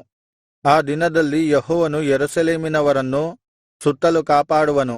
ಅವರೊಳಗೆ ಈಗಿನ ಕುಂಟನು ಆ ದಿನದಲ್ಲಿ ದಾವೀದನಂತಿರುವನು. ದಾವೀದ ವಂಶವು ದೇವರಂತೆ ಯೆಹೋವನ ದೂತನ ಹಾಗೆ ಅವರಿಗೆ ಮುಂದಾಳಾಗುವುದು. ಯೆರೂಸಲೇಮಿನ ಮೇಲೆ ಬೀಳುವ ಎಲ್ಲಾ ಜನಾಂಗಗಳ ಧ್ವಂಸಕ್ಕೆ ಆ ದಿನದಲ್ಲಿ ಕೈಹಾಕುವೆನು. ಇಸ್ರಾಯೇಲರ ಪಶ್ಚಾತ್ತಾಪ. ದಾವೀದ ವಂಶದವರಲ್ಲಿಯೂ ಯೆರೂಸಲೇಮಿನವರಲ್ಲಿಯೂ ದೇವರ ದಯೆಯನ್ನು ಹಂಬಲಿಸಿ ಬೇಡುವ ಭಾವವನ್ನು ಸುರಿಸುವೆನು. ತಾವು ಇರಿದವನನ್ನು ದಿಟ್ಟಿಸಿ ನೋಡುವರು. ಇದ್ದ ಒಬ್ಬ ಮಗನನ್ನು ಕಳೆದುಕೊಂಡಂತೆ ಅವನಿಗಾಗಿ ಗೋಳಾಡುವರು. ಚೊಚ್ಚಲ ಮಗನ ವಿಯೋಗಕ್ಕೋಸ್ಕರ ದುಃಖಪಟ್ಟಂತೆ ಅವನಿಗಾಗಿ ದುಃಖಿಸುವರು. ಮೆಗಿದ್ದೋವಿನ ತಗ್ಗಿನೊಳಗೆ ಹದದ್ ರಿಮ್ಮೋನಿನಲ್ಲಿ ಗೋಳಾಟವಾಗುವಂತೆ ಯೆರೂಸಲೇಮಿನಲ್ಲಿ ಆ ದಿನ ದೊಡ್ಡ ಗೋಳಾಟವಾಗುವುದು. ದೇಶವೆಲ್ಲಾ ಗೋಳಾಡುವುದು. ಒಂದೊಂದು ಕುಟುಂಬವೂ ಬೇರೆ ಬೇರೆಯಾಗಿ ಗೋಳಾಡುವುದು. ದಾವೀದ ವಂಶದ ಕುಟುಂಬವೂ ಬೇರೆ, ಅದರಲ್ಲಿ ಹೆಂಗಸರೂ ಗಂಡಸರೂ ಬೇರೆ ಬೇರೆ. ನಾತಾನ ವಂಶದ ಕುಟುಂಬವೂ ಬೇರೆ, ಅದರಲ್ಲಿ ಹೆಂಗಸರೂ ಗಂಡಸರೂ ಬೇರೆ ಬೇರೆ. ಲೇವಿ ವಂಶದ ಕುಟುಂಬವೂ ಬೇರೆ, ಅದರಲ್ಲಿ ಹೆಂಗಸರೂ ಗಂಡಸರೂ ಬೇರೆ ಬೇರೆ. ಸಿಮಿಯ ಸಂತಾನದ ಕುಟುಂಬವೂ ಬೇರೆ, ಅದರಲ್ಲಿ ಹೆಂಗಸರು ಗಂಡಸರು ಬೇರೆ ಬೇರೆ. ಉಳಿದ ಕುಟುಂಬಗಳೆಲ್ಲಾ ಬೇರೆ ಬೇರೆ, ಒಂದೊಂದರಲ್ಲಿಯೂ ಹೆಂಗಸರು ಗಂಡಸರು ಬೇರೆ ಬೇರೆ. ಹೀಗೆ ಬೇರೆ ಬೇರೆಯಾಗಿಯೇ ಗೋಳಾಡುವರು. ಜಕರ್ಯ 13ನೇ ಅಧ್ಯಾಯ. ದೇಶದ ಶುದ್ಧೀಕರಣ. ಆ ದಿನದಲ್ಲಿ ಪಾಪವನ್ನು ಅಶುಚಿಯನ್ನು ಪರಿಹರಿಸತಕ್ಕ ಒಂದು ಬುಗ್ಗೆಯು ದಾವೀದ ವಂಶದವರಿಗೂ ಯೆರೂಸಲೇಮಿನವರಿಗೂ ತೆರೆದಿರುವುದು. ಸೇನಾಧೀಶ್ವರನಾದ ಯೆಹೋವನು ಇಂತೆನ್ನುತ್ತಾನೆ, ಆ ದಿನದಲ್ಲಿ ನಾನು ವಿಗ್ರಹಗಳನ್ನು ದೇಶದೊಳಗಿಂದ ನಿರ್ನಾಮ ಮಾಡುವೆನು.